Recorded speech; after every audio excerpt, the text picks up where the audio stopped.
Vamos começar a nossa aula 7, hein?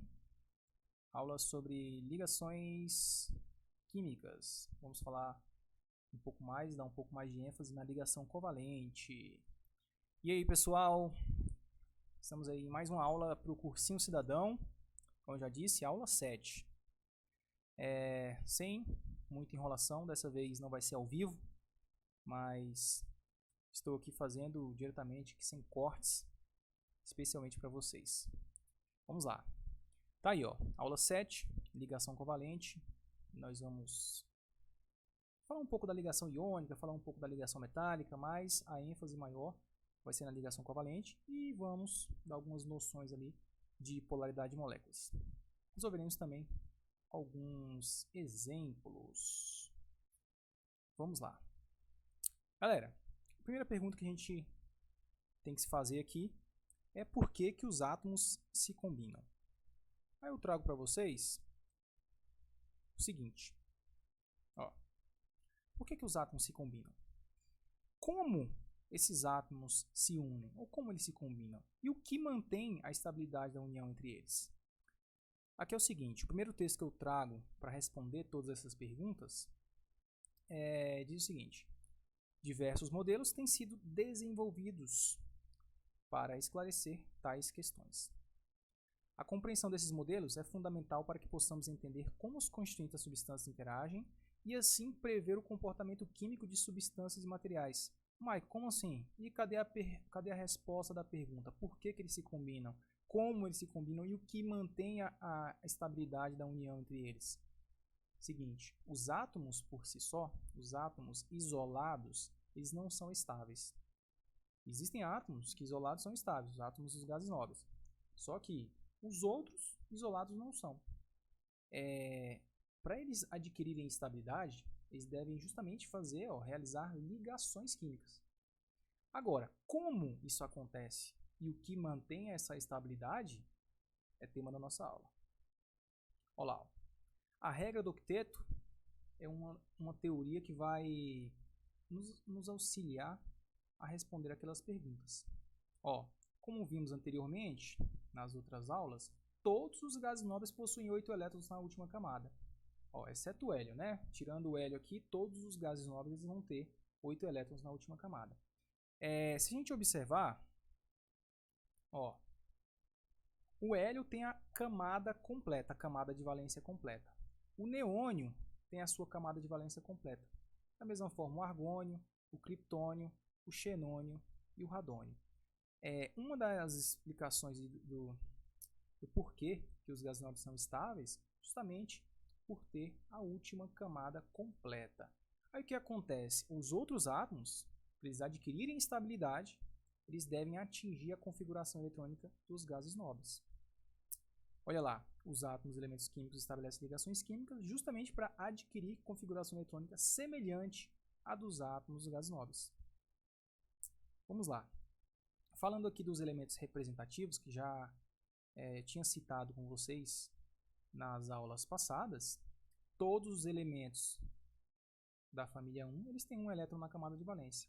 Da 2 tem 2 elétrons na camada de valência. Da 3 tem 3, da 13 tem 3, da 14 tem 4, da 15 tem 5, e assim vai até chegar na família 18. A família dos gases nobres, todos têm 8 elétrons na camada de valência, exceto o hélio aqui. Uma coisa a respeito da regra do octeto é que, além dos átomos adquirirem 8 elétrons na camada de valência, para se igualar à configuração eletrônica desses gases nobres, ele tem a possibilidade dos átomos adquirirem configuração eletrônica do hélio. Átomos como hidrogênio, que só tem um elétron, não é difícil ele atingir a configuração eletrônica do hélio, que tem 2 elétrons aí no primeiro nível.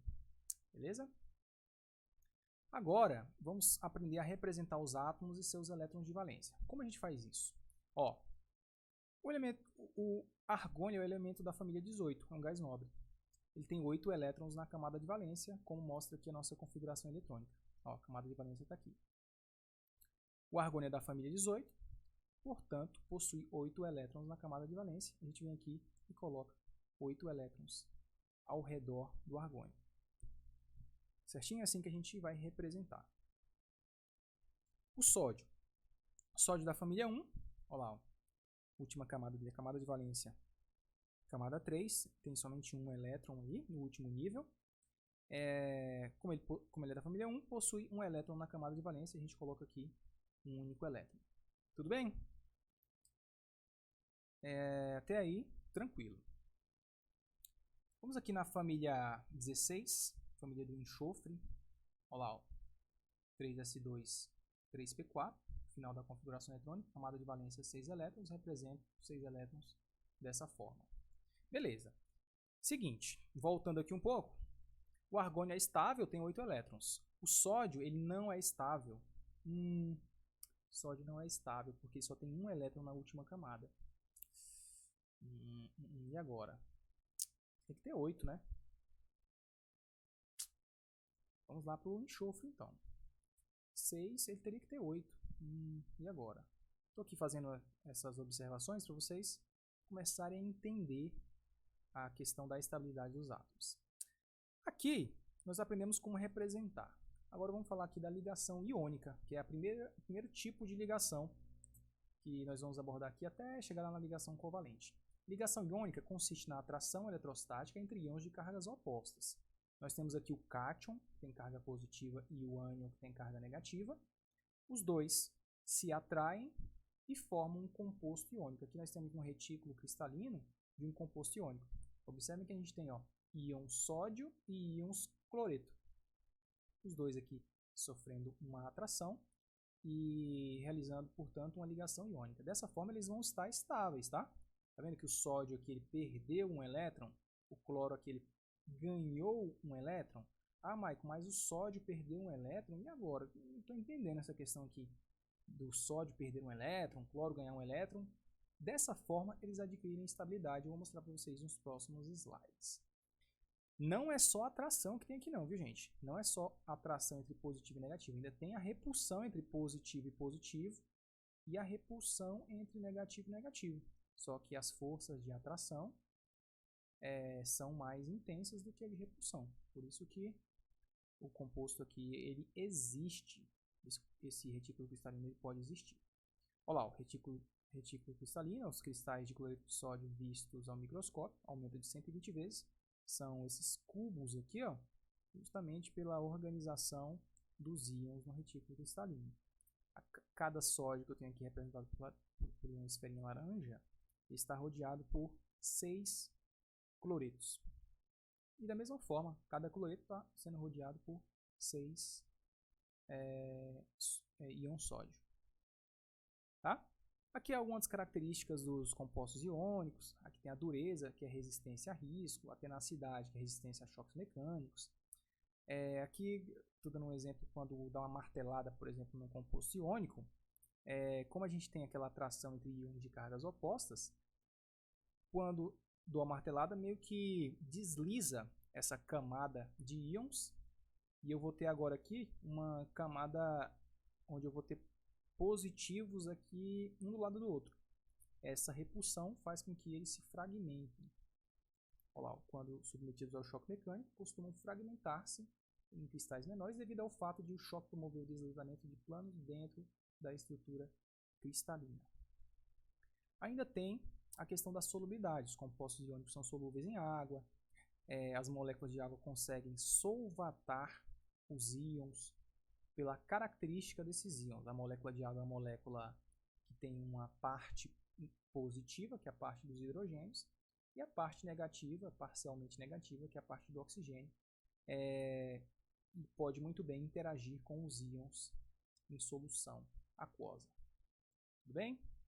Os compostos iônicos podem ser solúveis em água, não quer dizer que todos são. O exemplo aqui que eu dei lá nos slides passados, do cloreto de sódio, o sódio perde um elétron, o cloro ganha um elétron, mas por quê? Se o sódio perde um elétron, preste bem atenção aqui, ó. Vou colocar aqui canetinha. O sódio está aqui, ó. Na, ele tem 11 elétrons no total, porque o número atômico dele é 11, certo? Se ele perde um elétron, aqui ele tem 11 elétrons. Se ele perde um elétron, ele fica com 10 elétrons. 10 elétrons é justamente a configuração eletrônica de quem? Do neônio. neônio tem 10 elétrons e é estável. Perdeu um elétron, ficou com a configuração eletrônica do neônio. Agora o cloro é o seguinte, aqui é o sódio, né? Vou pegar o cloro, aqui fica ruim para escrever só. Mas vamos lá. O cloro tá aqui, ó, 17. Ele tem 17 elétrons. Só que ele é estável desse jeito? Não. Ele tem que ganhar um elétron. Se ele ganha um elétron, ele fica com 18, ó, justamente a configuração eletrônica do argônio. Olha lá, o argônio tem 18 elétrons, é um gás nobre e é estável. Certinho? Vamos lá. Agora, a gente tem que pegar todo esse entendimento e aplicar aqui, ó, nos exemplos. Como é que a gente vai descobrir qual que é a fórmula da substância formada por íons potássio e oxigênio? A gente sabe a fórmula do composto iônico formado por Na+, quando ele perde um elétron, e o Cl- quando ele ganha um elétron. Lá, ó. NaCl, a fórmula é justamente NaCl.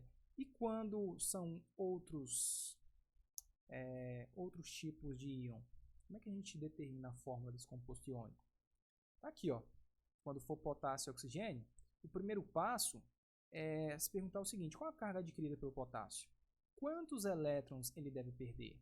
O segundo passo é: qual a carga adquirida pelo oxigênio? Falamos do potássio, agora pelo oxigênio. Quantos elétrons ele deve ganhar? O terceiro passo, vamos utilizar a regra da tesoura para prever a fórmula iônica. Como assim, Mike? Olha lá, o potássio, como ele está na família 1, lembra que o potássio na família 1 está na mesma família do sódio. Se ele perder um elétron, ele tem 19. Se ele perde um elétron, ele fica com 18, configuração eletrônica do argônio. O oxigênio está na família 16. Tem 8 elétrons no total, 6 na camada de valência. Para ele ficar estável, precisa ficar com 8 na camada de valência. Ó, oxigênio, se ele ganha 2 elétrons, vira um ânion e ele fica estável com 10, configuração eletrônica do neônio. Olha lá, o que a gente faz agora? Potássio mais, O2 menos. A regra da tesoura consiste em quê? Cruza, cruza. Olha lá, ó. A carga que está no potássio, o número 1, né? Tá 1 mais aqui, não tá? Se tem só o mais, quer dizer que é uma carga positiva. O 1 desce para o O e o 2 desce para o K. Vamos ver como é que fica? Olha lá, ó. Fica K2O. O 2 desceu para cá, ó. Nota aqui, ó. O 2 desceu para cá. E o 1 desceu para aqui. Não precisa colocar 1 aqui não, viu? Aí é só, se tem K2O, quer dizer que tem um O. Tudo bem? Regra da tesoura nós vamos usar muito. Vamos só fazer um exercício aqui, só um exemplo, para ver se deu certinho. E a gente continua. Qual que é a forma das substâncias iônicas formadas por íons dos elementos de cada item? Olha lá, vou fazer aqui, por exemplo, a letra B. Vou fazer aqui a letra B. Rubídio e enxofre, está aqui. O rubídio, o símbolo dele é Rb, e o enxofre, o símbolo é S. Tá lá. Rubídio da família 1, ele fica com carga positiva. O enxofre da família 16, carga 2 menos. Ele tem que sempre ganhar 2 elétrons. Vou até colocar aqui embaixo, ó. Vou colocar de outra cor aqui. Vou colocar aqui o rubídio é da família 1. E o enxofre da família 16. Não gosto de escrever aqui no PowerPoint porque a letra fica feia aqui só. Agora o que a gente faz? Usa a regra da tesoura. Ó, o 1 que está no rubídio desceu para o enxofre, o 2 que está no enxofre desceu para o rubídio. Ah, mas tá de brincadeira, é só isso? Só. Então a gente vem aqui, ó, botar uma setinha para dizer que desceu, né? Ó, e aqui desceu, regrinha da tesoura. Qual que é a fórmula? RB, desceu 2, RB2. RB2S. Essa é a fórmula do composto iônico formado por rubídio e enxofre. Por íons rubídio e enxofre. Sulfeto de rubídio, tá? Aí os outros aí para treinar. Vamos falar um pouquinho da ligação metálica, que é outro tipo. A gente ainda nem entrou no tema principal da aula, que é a ligação covalente. A ligação metálica é a interação entre átomos envolvidos em uma nuvem formada por seus elétrons de valência. Olha lá, ó. Nós temos aqui os metais. Esses metais eles têm eles adquirem meio que uma carga positiva porque os elétrons mais externos eles estão livres. Aí, o que acontece no modelo aqui? Esse modelo é chamado de modelo do mar de elétrons. Ó, o modelo que melhor explica a ligação metálica considera que o metal sólido é constituído por átomos com cargas positivas, está representado aqui de laranja, rodeado de elétrons livres, está representado aqui de azul. Esses elétrons eles se movimentam por todo o metal. Ó, o que explica a condutividade, a boa condutividade elétrica dos metais é justamente esse modelo de mar de elétrons. Se os elétrons estão livres, eles estão, se for aplicado uma diferença de potencial em um fio metálico, ele pode muito bem conduzir corrente elétrica. Por isso que a fiação das nossas casas é basicamente toda feita de fios de cobre. Ó, propriedades dos metais, temos aqui o brilho característico, alta condutividade térmica e elétrica, altos pontos de fusão e de ebulição, eles são maleáveis, são dúcteis e são resistentes à tração. Metais também são bastante densos, olha aqui, ó, observem alguns metais que são bem comuns, né? São bem conhecidos, ó, ferro, cobre, o chumbo, todo mundo sabe que o chumbo é bastante denso. O ósmio é o metal mais denso que existe. A densidade dele é 22,58 gramas por centímetro cúbico.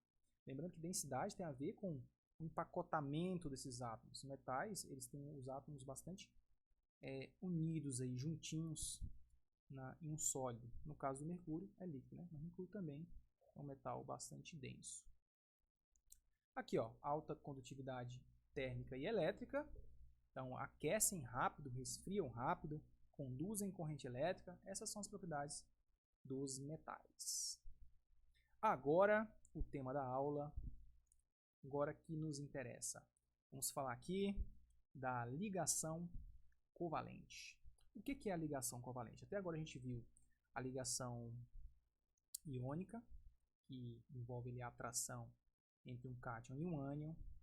Vimos a ligação metálica, aquele modelo do mar de elétrons, vimos algumas características dos metais.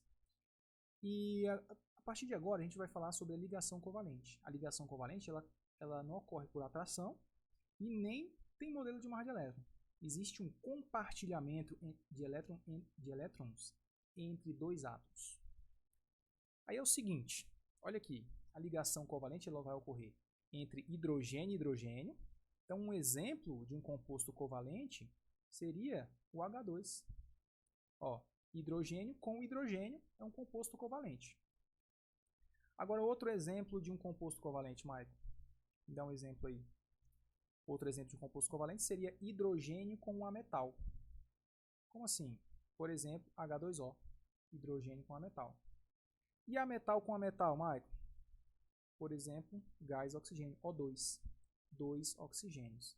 Aqui, sempre analisando a tabela periódica para verificar o que é metal, o que é ametal, tá? Lá na iônica era metal com ametal. Aqui é hidrogênio, hidrogênio, hidrogênio ametal ou ametal. Tranquilo? Seguindo.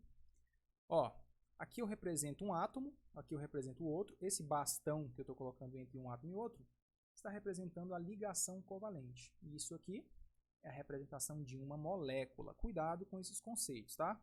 Então vamos tomar cuidado aqui, ó. Só fixar um pouco para vocês. Isso aqui tudo é uma molécula. Agora, se eu estou olhando somente para essa esfera, estou olhando somente para essa esfera aqui, eu estou falando que é um átomo. O átomo representado aqui por essa esfera branca. Se eu olho para esse outro átomo aqui representado por essa esfera, se eu olho para essa esfera roxa, né? Eu digo que é outro átomo. Átomo, átomo, molécula. Beleza. Agora, nós vamos para uma das partes mais importantes. Como escrever a fórmula eletrônica a partir da fórmula de uma substância? Essa é uma pergunta que nós temos que tomar bastante cuidado, tá? Então a gente vai descobrir como nós iremos escrever a fórmula eletrônica a partir da fórmula de uma substância. Essa fórmula aqui, que eu digo, é a fórmula molecular, tá? Fórmula molecular. Então é pensar, por exemplo, se eu quisesse verificar a fórmula eletrônica da água. A fórmula molecular da água é H2O. Como é que eu organizo esses átomos?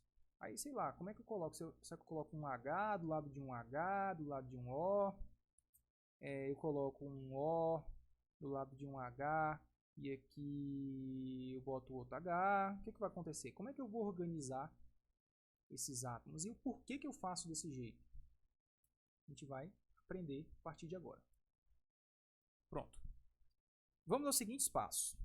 Primeiro passo, represente os átomos e elementos que compõem a molécula. Ah, beleza. Depois, a gente se pergunta, quantos elétrons cada átomo possui em sua camada de valência? Tranquilo. Terceiro passo, quantas ligações cada átomo deve fazer? E o último passo, faça o compartilhamento de elétrons. Nós vimos que a ligação covalente consiste no compartilhamento de elétrons. Dessa forma, os átomos vão ficar estáveis. Então, vamos aí para a prática. Primeiro exemplo aí do F2. O que a gente deve fazer? Primeiro passo, represente os átomos e elementos que compõem a molécula. Vou representar. Está lá, representando o F, um átomo de flúor, e outro átomo de flúor, F2. Segundo passo, quantos elétrons cada átomo possui em sua camada de valência? O flúor, como ele é da família, vou colocar aqui, família 17. O flúor é da família 17, ou seja, tem 7 elétrons na última camada, na camada de valência. Olha lá, 7 elétrons. Está estável desse jeito? Não. Quantas ligações cada átomo deve fazer? Gente, se ele está na família 17, ele precisa fazer uma ligação, porque se ele tem 7, se ele compartilha um elétron, ele fica com 8, fica estável. Quarto passo, faça o compartilhamento de elétrons. A gente compartilhou aqui, pronto, acabou. Essa aqui é a fórmula, eu vou chamar aqui de fórmula de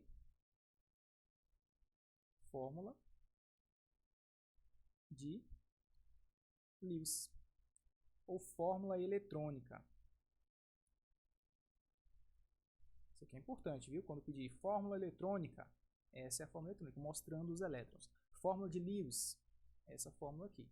E essa é a fórmula estrutural. Mas o que mudou? Você pegou os dois átomos de flúor, botou um traço para representar o compartilhamento de elétrons. Esse elétron aqui, ele é tanto desse flúor da esquerda quanto do da direita. E esse elétron é tanto do da direita quanto da esquerda, tá?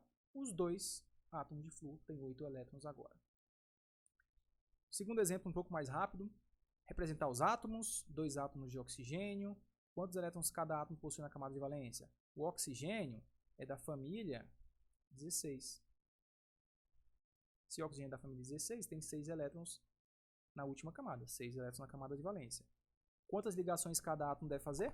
O oxigênio tem 6, para completar 8, regra do octeto, faltam 2 ligações. A gente faz o compartilhamento de elétrons e corre para o abraço. Mike, e agora a fórmula estrutural? É assim? Oxigênio ligado em outro oxigênio? O que vocês acham? Claro que não. Aqui eu estou representando somente um compartilhamento de elétrons. Aqui eu tenho 2 compartilhamentos de elétrons. Os 2 átomos de oxigênio ficaram com 8 elétrons na camada de valência, ou seja, estão estáveis. Eu represento O, 2 tracinhos O. Esses 2 tracinhos representam a dupla ligação. Exemplo 2, exemplo 4, tá? É porque eu tirei o exemplo aqui do slide, mas no slide que eu mando para vocês tem certinho. CH4, olha lá, representar os átomos, tem C e 4H, 1, 2, 3, 4. Vou colocar bem simétrico, todos ao redor do carbono. O carbono, quantos elétrons cada átomo possui na sua camada de valência? Carbono da família 4 tem 4 elétrons na camada de valência. Hidrogênio da família 1 só tem um único elétron. Mike, tranquilo, lembrei.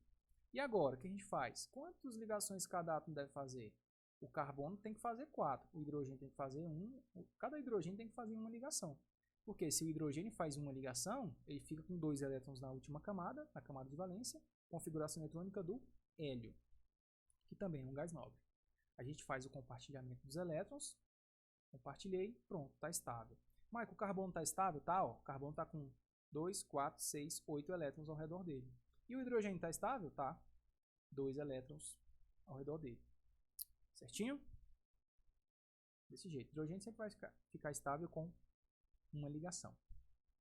A fórmula estrutural está aqui. 4 tracinhos. Ó. Tem gente que vai pensar assim, ah, mas eu gosto de fazer, eu faria desse jeito, ó. O carbono está aqui, os hidrogênios estão tudo aqui embaixo, ó. Hidrogênios todos aqui embaixo. Eu coloquei desse jeito para ficar um pouco mais simétrico, tá?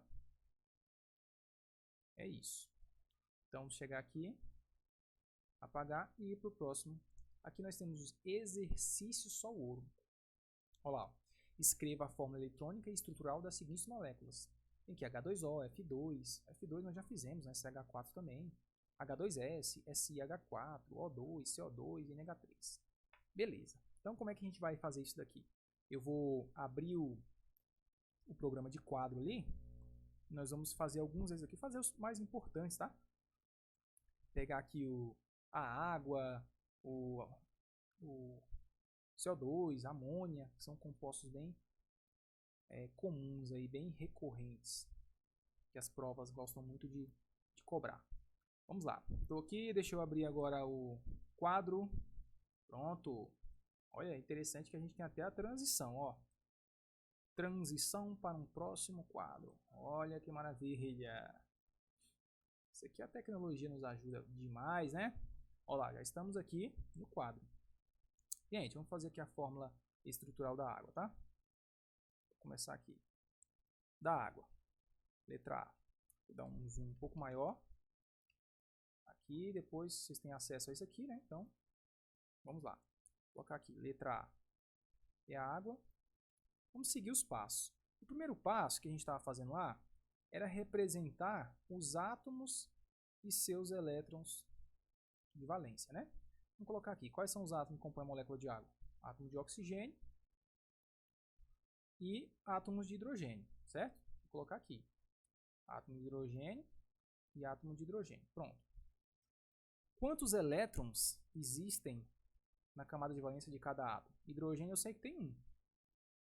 Hidrogênio eu sei que tem 1. O oxigênio, vou até colocar aqui, ó. O oxigênio.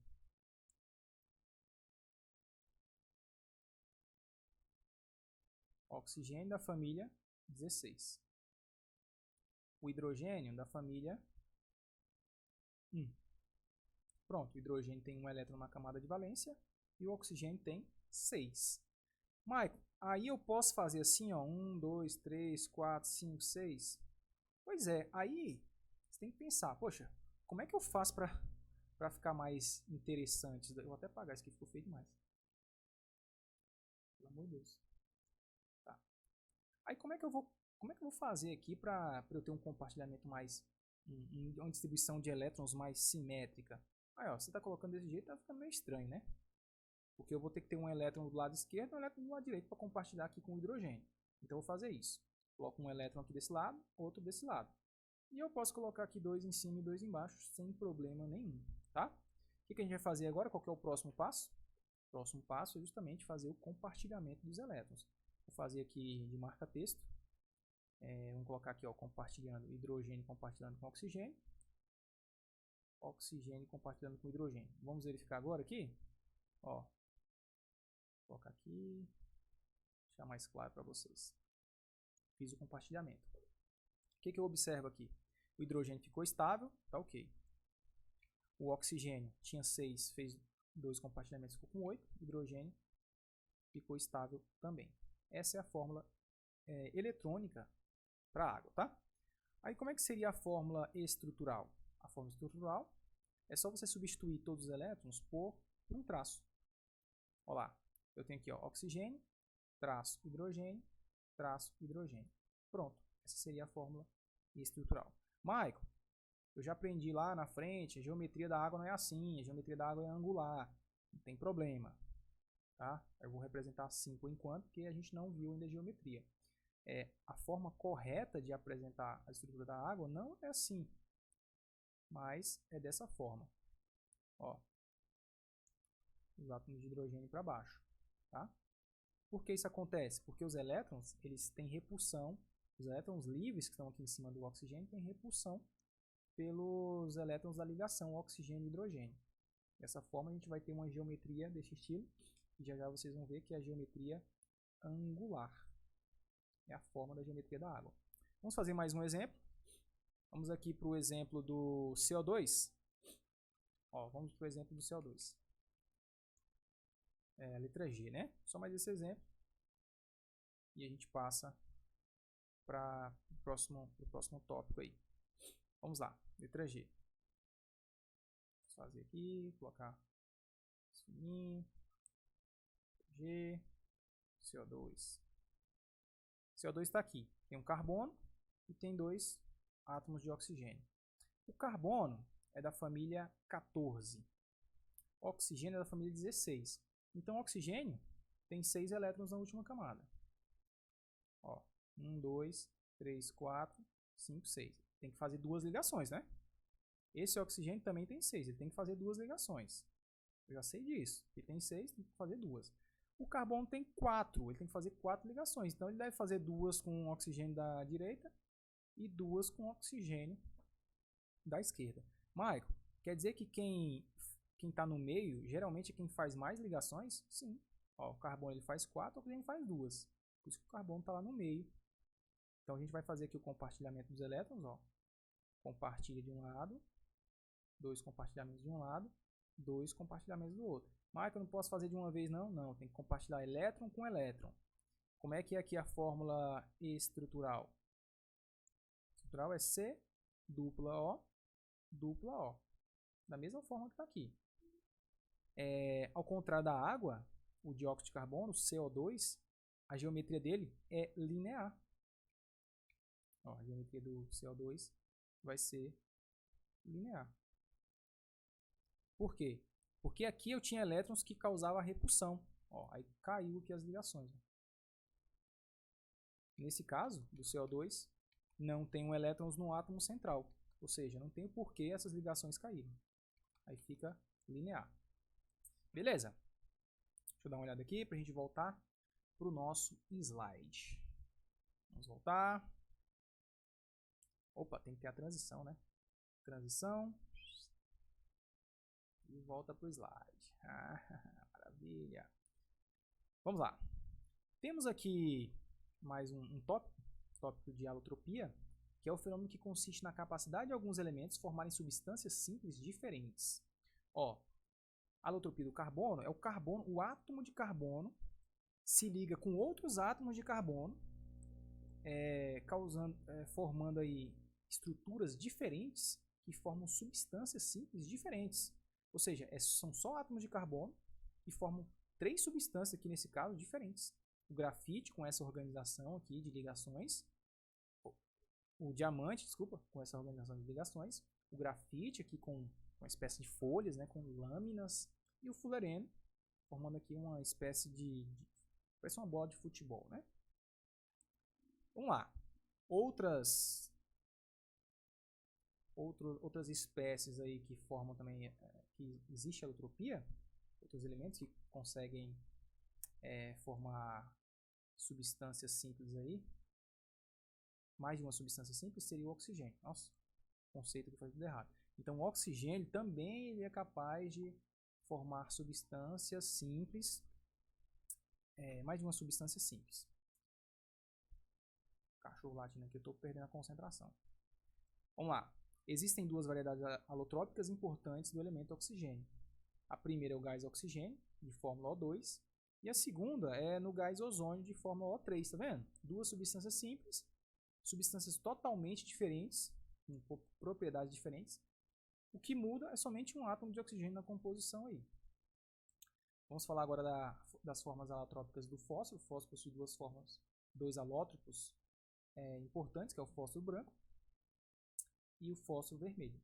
O que muda é justamente a forma, a organização desses átomos, a ligação entre esses átomos. Outro exemplo seria formas alotrópicas do enxofre. Existem 2 variedades, o enxofre alfa, que é rômbico, e o enxofre beta, que é monoclínico. Essa rômbico e monoclínico tem a ver com a organização aqui dos arranjos cristalinos, tá? Para vocês observarem que existem formas alotrópicas tanto do oxigênio, do carbono, do fósforo e do enxofre também.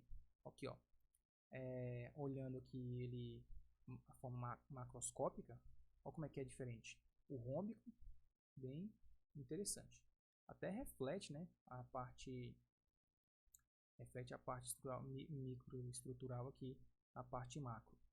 E o enxofre beta é dessa forma, que é monoclínico. Vamos lá. Passar aqui rapidinho a parte de geometria molecular. Existem basicamente 5 tipos de geometria das moléculas que são importantes para a gente conseguir identificar algumas propriedades das substâncias.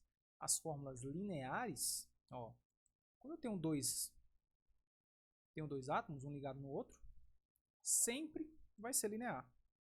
Dois átomos, um ligado no outro, sempre vai ser linear. Ó, pode ser com ligação simples, pode ser com ligação dupla, com ligação tripla também. Agora, no caso lá do CO2 que nós vimos, com 3 átomos, o átomo central não tem elétrons livres.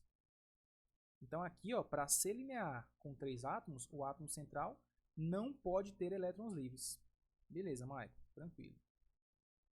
Agora, angular tem 3 átomos, só que o átomo central possui elétrons livres. Ó. Vou representar aqui com essas esferinhas. Possui elétrons livres. Esses elétrons geram uma repulsão com os elétrons das ligações. O que acontece? Aqui, como não tem elétron, ó, no exemplo do CO2 não tem elétron, não tem por que as ligações caírem, mas aqui os elétrons causam uma repulsão e as ligações são empurradas para baixo. Formou até uma carinha, né? Mas não é o caso. Pronto. Agora, quando eu tenho 4 átomos, tem duas possibilidades. Tem essa, 4 átomos, 1, 2, 3, 4. E tem essa, 1, 2, 3, 4. Qual que é a diferença? A diferença consiste justamente no átomo central. Nesse caso, o átomo central não tem elétrons, e nesse caso, o átomo central tem elétrons. Ó, vou colocar aqui duas esferinhas, duas bolinhas representando os elétrons. Se aqui eu tenho elétrons livres no átomo central, as ligações são automaticamente empurradas para baixo pela repulsão. Tá? Aqui, como eu não tenho elétron, aí dá para ficar plano. Se eu virasse esse modelo aqui estrutural, seria mais ou menos assim, tá? Um átomo central aqui, outro aqui, outro aqui e outro aqui. Tudo bem? A última opção é a opção tetraédrica. Quando eu tenho 5 átomos, um átomo central, 4 átomos ligados ao átomo central, tem uma geometria tetraédrica. Revisando: linear, angular, trigonal plana e piramidal. Por último, a tetraédrica. Falei as 4, esqueci a tetraédrica. Caramba, que é um trava-língua, hein? Imagina se fosse prova oral. A gente falar tetraédrica 10 vezes. Já era. Vamos lá.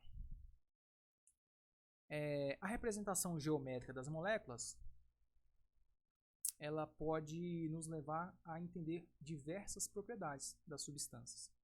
Nesse caso aqui, o metano, ó, tá vendo que o metano, o CH4 que nós já fizemos lá na parte, quando a gente está aprendendo a fazer as formas estruturais, vimos que o metano tem carbono, 4 átomos de hidrogênio.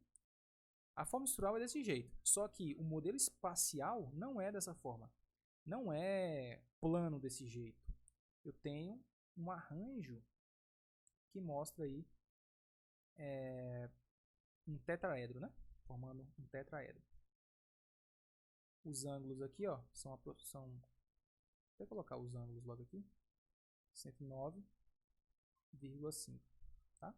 Os ângulos aqui são 109,5. E aqui, de acordo com esse modelo, seria 90.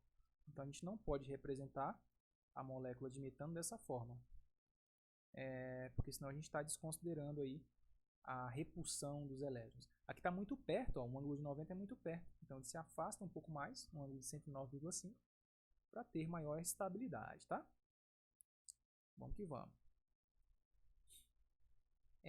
Nossa, tá coçando o nariz aqui. Para facilitar a visualização espacial das moléculas, é comum utilizar modelos em que esferas, representando os átomos, são unidas por barras que representam as ligações químicas. Olha aqui, ó, o modelo pro etanol, forma estrutural, e aqui o modelo espacial. Aqui a propanona, que é o principal constituinte aí da acetona comercial e aqui está o modelo espacial. Ó, carbono está aqui, os hidrogênios estão aqui, outro carbono, os hidrogênios estão aqui, o oxigênio e o hidrogênio está aqui. Ó, se vocês observarem esse carbono, a geometria dele, ó, a geometria dele é tetraédrica, tá? Ah, Maico, mas e a geometria da molécula inteira? Não, gente, aí não tem como. Você, nesse caso de moléculas com vários átomos, você analisar a geometria da molécula inteira, tá? Agora, se você analisar, por exemplo, a geometria desse hidrogênio aqui ligado nesse oxigênio, ó, a geometria linear, tá vendo? A geometria linear, um do lado do outro. Agora, Maico, eu quero mais um exemplo. Se eu analisar a geometria do oxigênio, ó. A geometria do oxigênio, que está aqui, é angular. Tá vendo que ele está assim, ó? Tá vendo que ele está assim? Então é uma geometria angular, igual nós vimos nos slides passados. Vamos lá. Agora aqui, ó, vamos ver esse carbono. A geometria desse carbono daqui, ó, observe como é que ele está. Ele está assim, ó. Está ligado duas vezes com oxigênio, tem um átomo aqui do lado, outro átomo aqui do lado. Essa geometria aqui é trigonal plana, gente. É interessante a gente ficar exercitando isso daqui. Vamos lá. As moléculas de água e de dióxido de carbono têm dois átomos ligados a um terceiro. No entanto, como podemos observar na figura, elas possuem geometrias diferentes. Igual eu falei para vocês, a molécula de água sobra aqui 4 elétrons no átomo central, igual nós fizemos. Ficava assim, né? Ó, ficava nesse estilo. E o CO2 não sobrava nenhum elétron no átomo central, só sobrava elétrons no átomo do oxigênio. Aqui teve uma repulsão, as ligações foram empurradas para baixo. Tudo bem? Dessa forma, o que a gente pode estudar de acordo com essas duas propriedades? Que uma molécula é desse estilo, outra molécula nesse estilo, uma molécula tem essa geometria angular, a outra molécula tem essa geometria linear. Será que muda alguma coisa nas propriedades? Lógico que muda. As propriedades das substâncias estão relacionadas com a geometria de suas moléculas.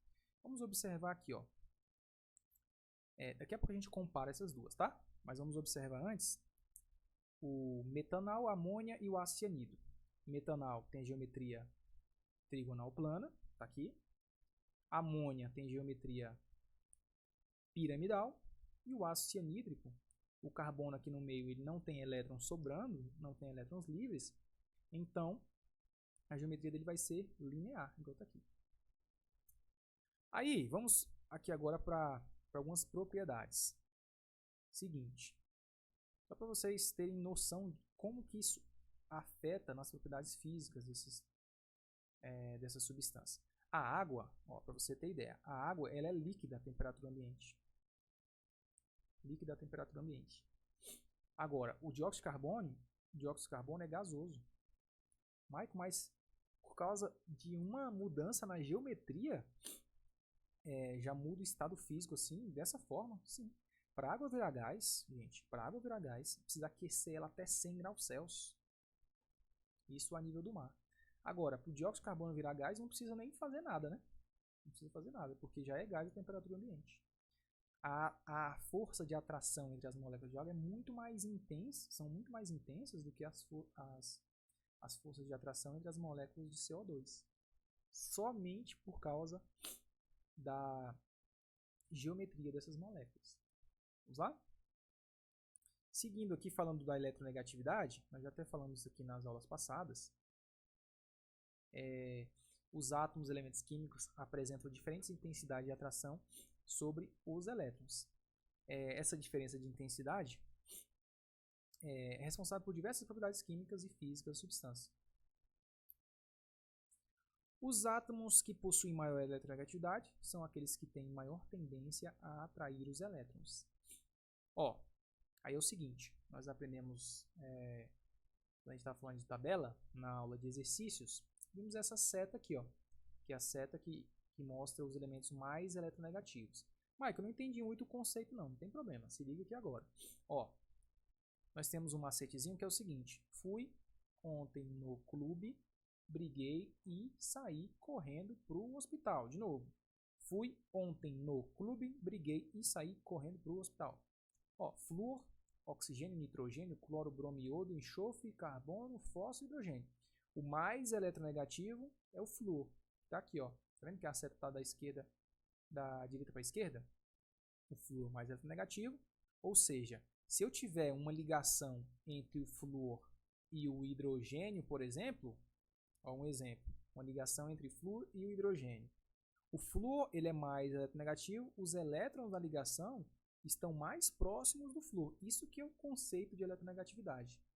Quanto mais eletronegativo for o átomo, maior é a atração que ele, maior é a força que ele vai ter para atrair os elétrons para si.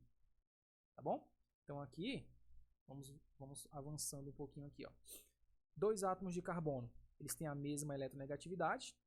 A nuvem eletrônica, representada aqui por essa parte azul, não está mais próxima nem de um nem de outro. Está bem distribuído, está de forma aqui homogênea. Agora, o oxigênio está aqui, ó, muito eletronegativo. O hidrogênio está lá no final, ele é pouco eletronegativo. Dessa forma, a gente tem uma deslocalização da nuvem eletrônica para o lado do oxigênio, tá vendo? O oxigênio é mais eletronegativo do que o hidrogênio.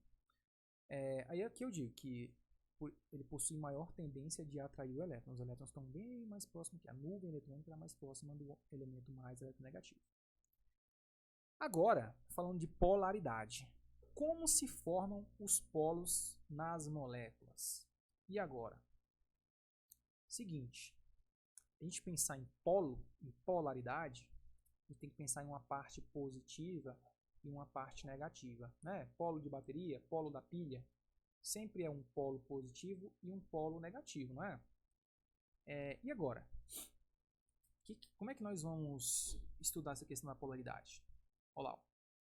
Em uma ligação covalente entre dois átomos iguais, como na molécula de H2, os dois átomos participantes atraem simultaneamente e com a mesma intensidade o par de elétrons ligantes. Dois átomos iguais não têm diferença de eletronegatividade, ou seja, a nuvem eletrônica está bem distribuída. Olha lá. Ó. Se não tem diferença de eletronegatividade, a molécula não tem polo e a molécula ela é apolar, tá?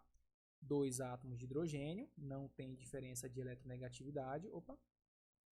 A molécula, então, é apolar. Beleza. Agora, nós estamos falando aqui de moléculas diatômicas, com dois átomos só. Dois átomos de hidrogênio, os dois estão puxando, aqui uma analogia que eu nem deveria ter colocado aqui no slide, mas já coloquei, mostrando aí, né, uma competição entre dois átomos de hidrogênio, os dois tentando puxar o elétron, como eles têm a mesma eletronegatividade, eles puxam com uma mesma intensidade e ninguém vai ter elétron mais do que o outro, tá? Se não tem polo, a molécula é apolar. Agora, se eu estou falando de uma molécula que tem átomos diferentes, uma molécula diatômica que tem átomos diferentes, o H e o Cl, por exemplo. O H, o hidrogênio ele é pouco eletronegativo e o cloro ele é muito eletronegativo. Hidrogênio está aqui, cloro está aqui. Olha lá. O cloro mais eletronegativo atrai os elétrons da ligação para ele. Ó, o que acontece? Vocês observaram que eu sempre coloco esse tracinho aqui no final da seta, né? Muito bem. Vocês vão descobrir agora por quê.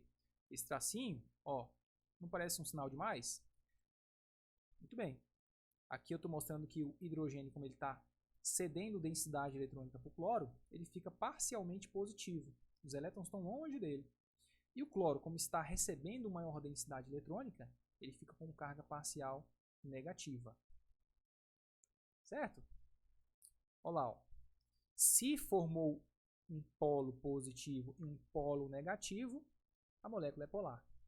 Entendi, Michael. Se não forma polo, é apolar, não tem polo. Agora, se formou o positivo e o negativo, a molécula é polar. Ok? Vamos lá, nas moléculas diatômicas, olha aqui, o cloro ele é muito eletronegativo, atrai os elétrons com muita intensidade para ele, olha lá, ó, atrai os elétrons com muita intensidade.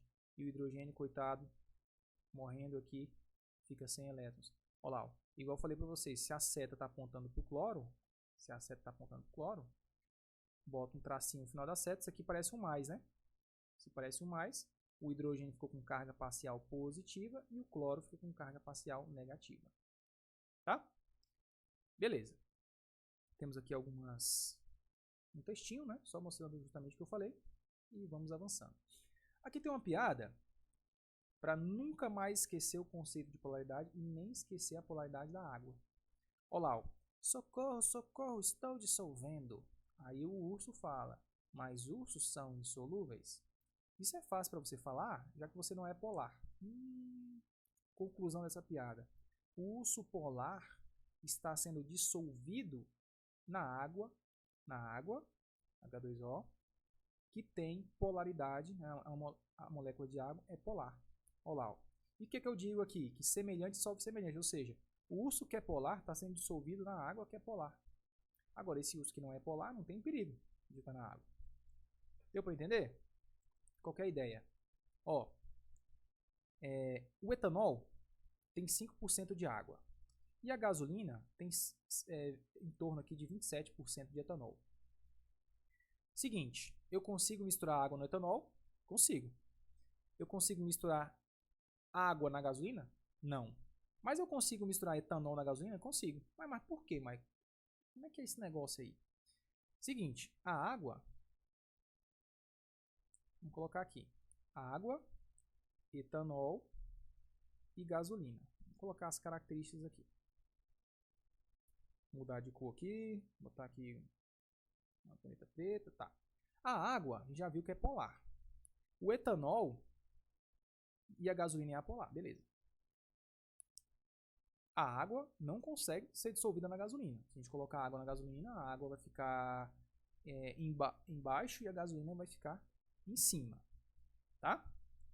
Tem diferentes densidades, mas eles também não têm interação. Porque polar não dissolve em apolar. Mas por que o etanol dissolve tanto na água quanto na gasolina?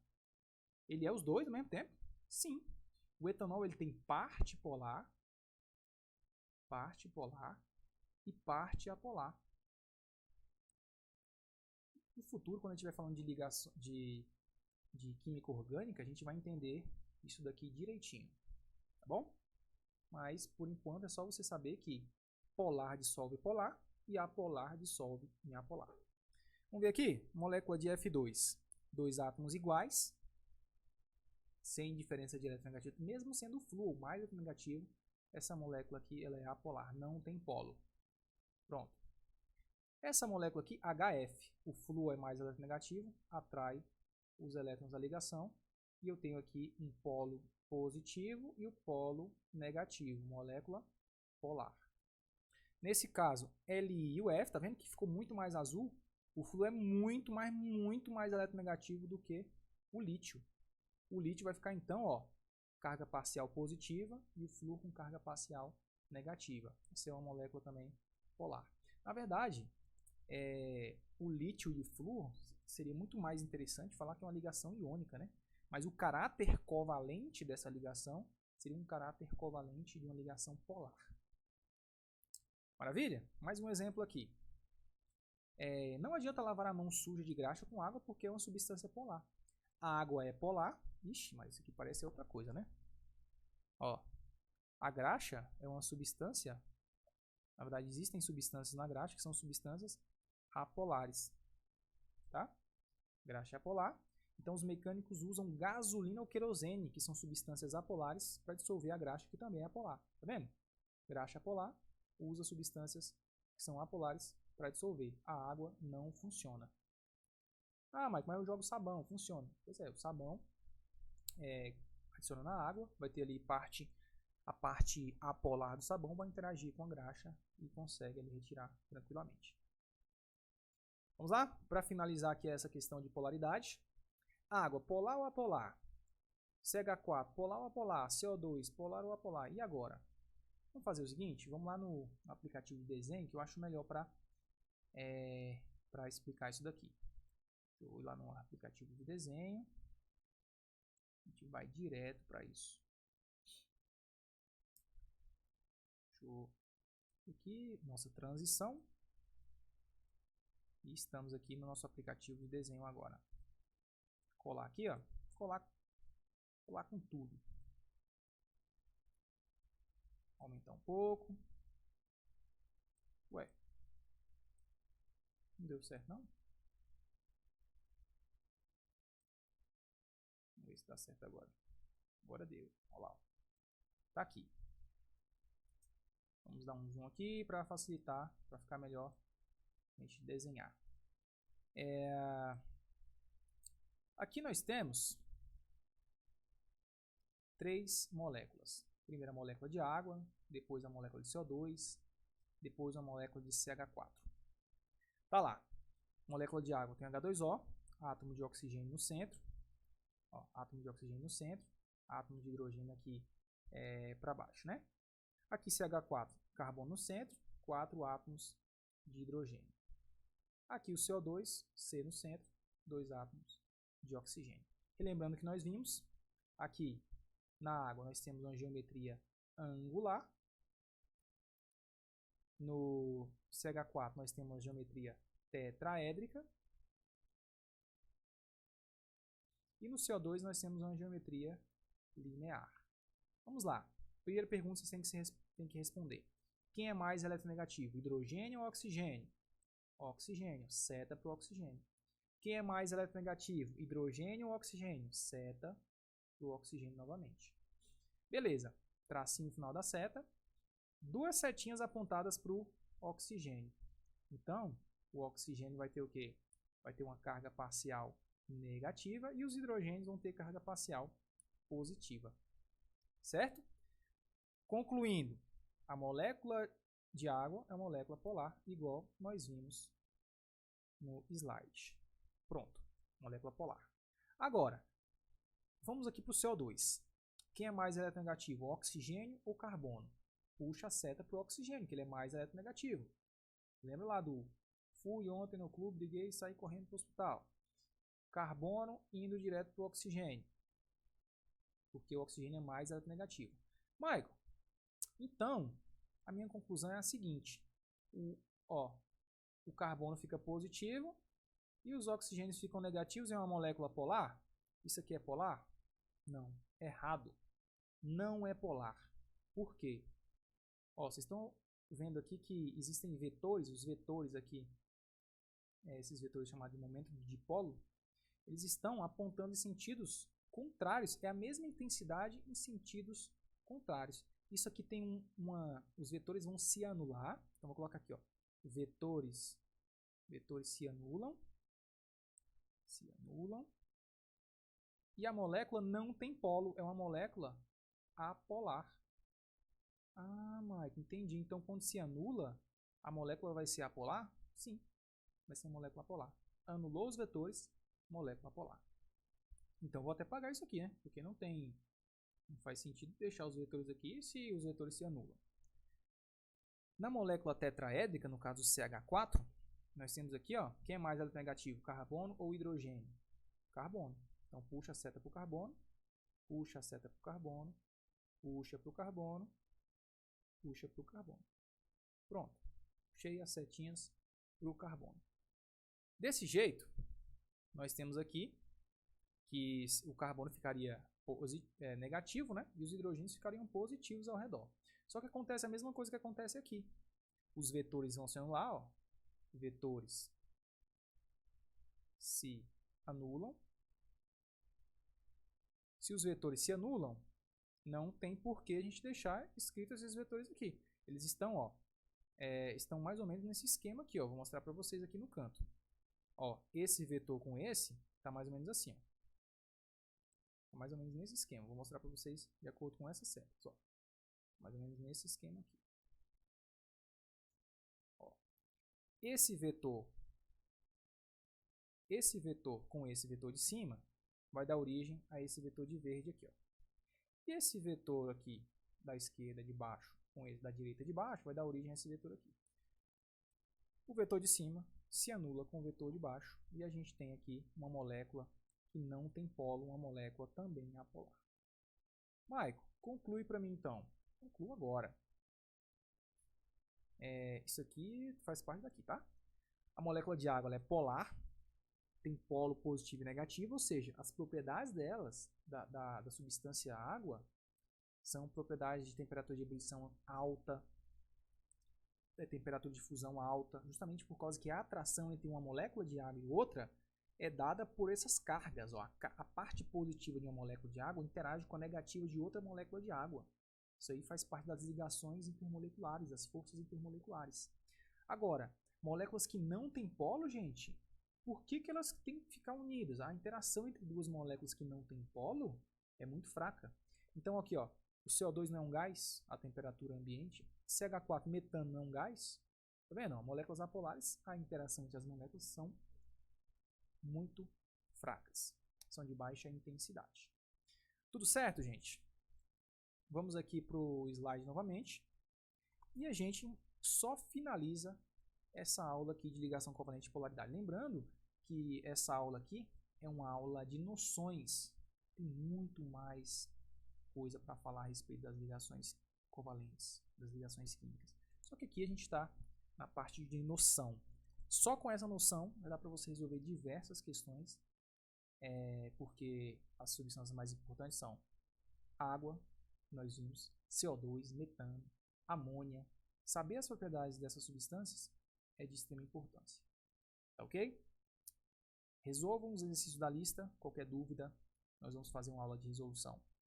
É isso aí. Espero que vocês tenham gostado. Até a próxima semana na nossa aula 8. E valeu, gente. Falou!